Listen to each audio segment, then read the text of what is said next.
He's arguably the greatest football player to ever live. He loves to coach kids after his playing career. Everyone knows that.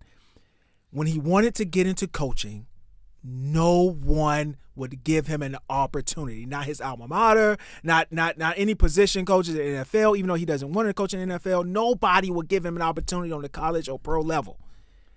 But 3 HBCU schools would, and he chose Jackson State. Okay? What does HBCU culture mean to you? What does, where I'm from, that means something.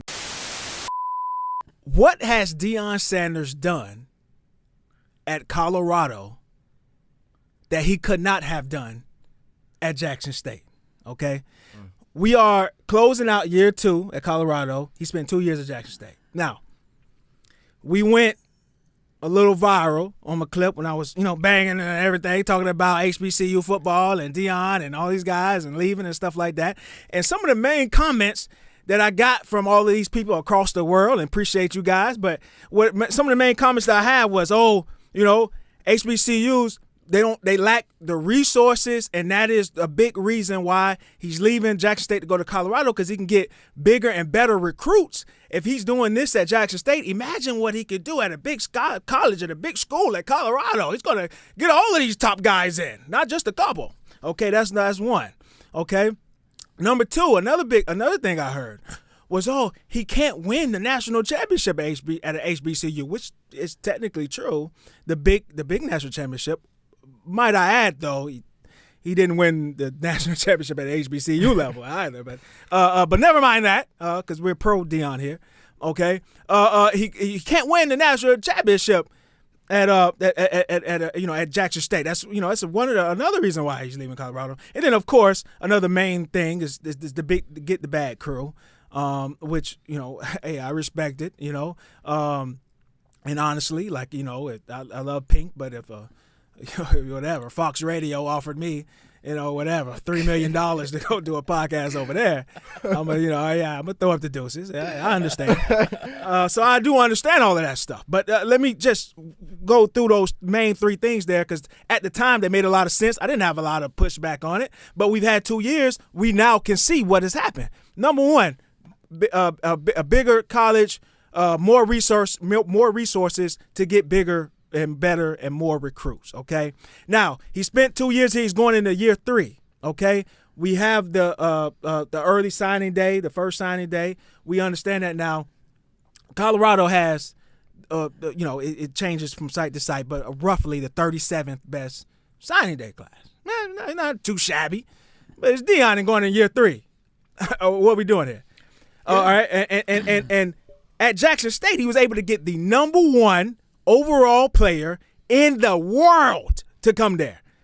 This year, going into year 3, I'm not even comparing the first year at Colorado. I'm comparing him going into year 3. He got the 37th, and some sites have him at 40 ranked player overall. Who's this? That's the quarterback that he flipped. He just got him 2 days ago. Julian? Yeah, Julian. Okay, so that's the highest recruit that he has coming in this year, ranked anywhere from 37th to 40th. Jackson State, he had number 1. Okay, now number 1 player. Well, you had something you want to? Yeah, I want to address that. I mean, obviously, you got the number 1 player. He had Travis. He had Shadur at Jackson State. Yes. Shiloh. When I look at the recruiting, and I didn't know Julian locked in today, but the only other one that to me is a really high level recruit is the left tackle Seaton, who came last year. So he is not. He got McLean, but McLean was a failure there. Yes. He has not racked up numerous 5-star guys. And the point you're making, he got Travis to go to Jackson State. It's conceivable he could have got another guy or 2.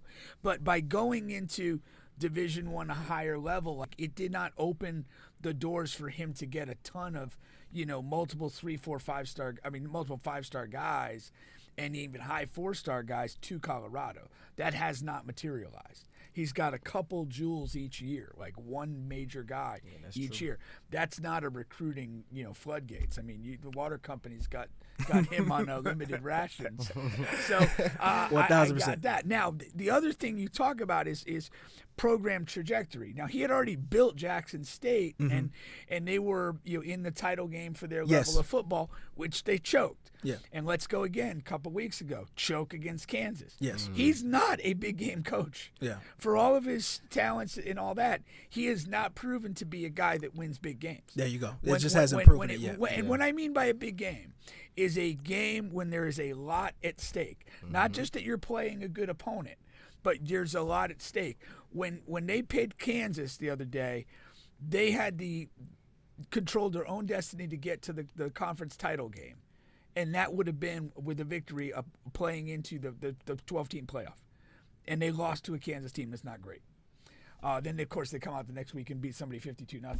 Like, where were you last week when it mattered? And that leads into the second point here. Well, the final point that I was going to say to that is I always thought the potential trajectory of Jackson State was to continue to build the recruiting base and the talent base of that team and get a couple games against Power 4 teams. Maybe not Alabama, Georgia, but somebody who would play you and maybe win one or two of those, and ESPN and everybody else would go bonkers. Yeah. They were showing, truth be told, they were showing some Jackson State games on the lower ESPN channels a little bit. ESPN 2, ESPN 3. Colorado has really been like a feature team over the last 2 years. So every week. Exposure-wise, anywhere in the country you can watch a Colorado one on a main brand channel pretty much. You're not having to go deep into the ESPN archives to find a Colorado game. 100%. And of course, because those guys have, network deals. Yeah. Each conference has its own network deal. All right. Now, speaking of big games and things like that leads into my second point of those guys telling me that he can't win a national championship at Jackson State, but he can at a school like Colorado. Well, in year 2 you don't make the playoffs, and I understand a bad team that he took over and the improvement that you make from year 1 to year 2, and naturally you think, oh, well, going into year 2, year 3, he could have a chance at making the playoffs. Look at what he did going from year 1 to year 2. That's a decent way to think about things in life. But that's not the case here, guys. I love Deion to death, but that's just not the case here because you're losing literally the best player in college football. He just is. Travis Hunter is the best player in college football, one of the 10,000 guys that you run out every Saturday. For my money, 2 of the top 3. Shedeur is a top 3 player in this NFL draft. He's the number 1 and number 2 quarterback in the world. They have a top 5 receiving core altogether at Colorado. And you don't make the playoffs with this team? Well, how do you think you're going to make the playoffs or the national championship with the 37th ranked quarterback? Come on, man. Yeah. No, and when you say make the play, it was in your hands. Yes. Yeah. It was in your hands. I know you dropped the 2 games, but if you won out, you were in the playoff, and they couldn't do it. Exactly. Now, what you guys still have me beat on is the money. If that does it for you, then there's no reason to argue with you. I understand. Colorado offered a lot more money than Jackson State could offer. It's a different situation than Willie. Willie at FAMU, they did, pull together the pennies to offer him the same offer that Duke had offered him. Mm-hmm. Jackson State couldn't get to $5 million a year that Colorado offered him. Yeah. But what does it really mean to you? What does HBCU culture really mean to you? Because again, I go back and I say, he's arguably the greatest football player to ever live. He loves to coach kids after his playing career. Everyone knows that. When he wanted to get into coaching, no one would give him an opportunity. Not his alma mater, not any position coaches in the NFL, even though he doesn't want to coach in the NFL. Nobody would give him an opportunity on the college or pro level. But 3 HBCU schools would, and he chose Jackson State.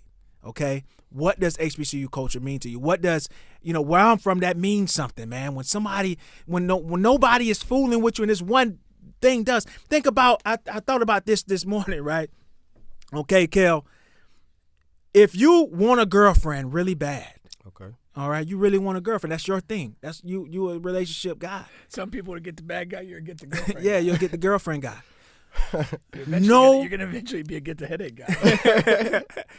No girls are feeling you. You go to all of these different clubs, all these different parties. You go to church. None of these girls are messing with you, man. But there's that one real big girl. She's pretty, though, but she's big as a house, man. She's the only one that'll take you in. that'll give you what you're looking for, that'll give you that relationship. You get with her. You understand? And you get her on this weight plan, this weight loss plan. She's, Ozempic. You're making her better, and she's making you better. You know what I mean? You know, she's losing weight. She's looking prettier by the day. Hopefully, you're making her wetter, and not just better. She improving your stock because now other women see you like, oh, this is Kel. Yeah, look at Kel. He's treating her well. Look how he can treat me. She's glowing in his presence. She's glowing in his presence. Now, you come across a Chloe Bailey or Reginae, Lil Wayne daughter. You come across one of them and they feeling you now. Now, listen, no man could blame you. You want to leave, leave her for Lil Wayne daughter or Chloe or whatever. He can't blame you, but who gave you an opportunity? Who helped you become a better man out here in this dating world? Yeah, I get what you said. Now, who knows? Maybe you can. This big girl has already made improvements. She already looks way better. Give it another year, you might can get her to that level. Who knows? Right. Maybe. But, That's a strong maybe, though. Strong maybe. The other thing they say is, if you leave a place better than when you arrived, you've done a good thing. Yeah. Hey, man, I can't argue with any of that, but that's just where my mind is at, man. And now, before we leave this topic here. What is if Deion? We didn't think that Deion. I still don't believe. I don't know what you think. I still don't believe Deion comes back next year. No, I think it's doubtful. But all the tea leaves is that he will.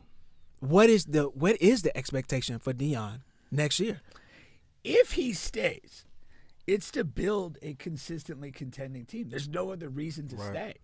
I mean, there's nothing else. Like if you say, hey, I coached my sons and Travis through college. We did some cool things. We were at an HBCU. We stepped up to Colorado. We had success there.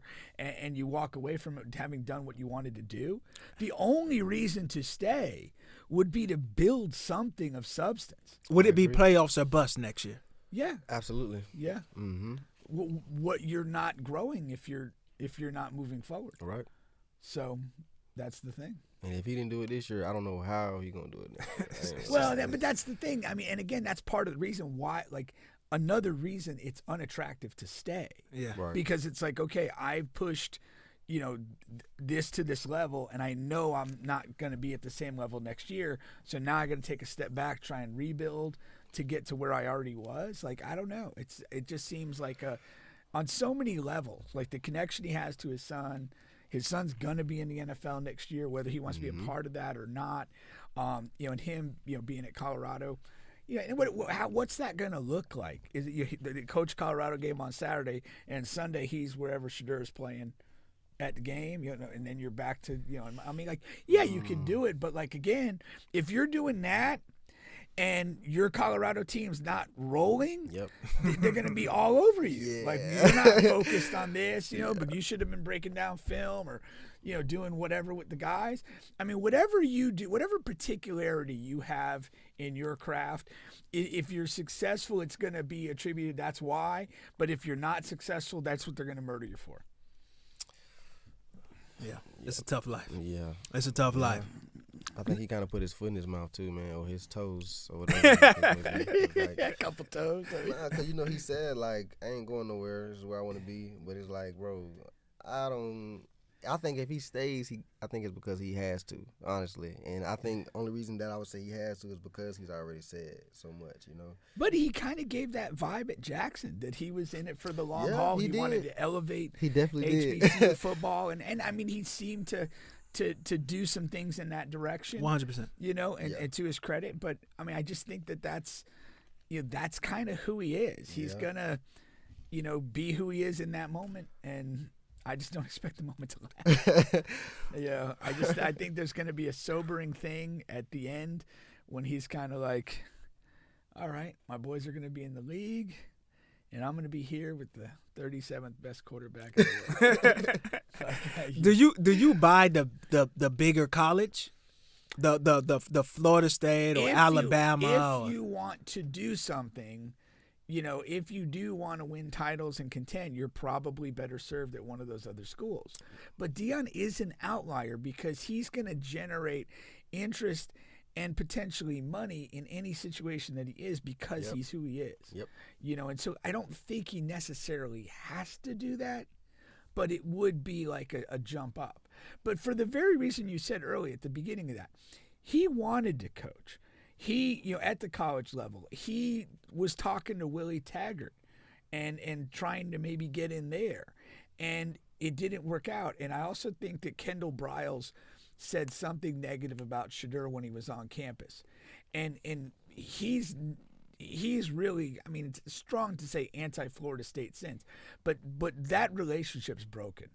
I don't think there's a scenario where he comes back to Florida State. Oh, wow. Because of Okay, that. I didn't know I that. just Yeah, think yeah, that, I wasn't aware I of that. don't Yeah, know me the neither. inside of it, but that's why I think he went hard for Travis when he did. That's how, why, I mean, he's never really said anything. No. Compliment. He don't really talk about Florida State. No. Oh, Travis was committed to Florida State. wasn't he? Yeah. For like yeah. 2 For a years. long time. 2 years. Yeah, okay. And so, that relationship's done. There's people in the fan base that dream it might come, but it's not. Yeah. It's not. Yeah.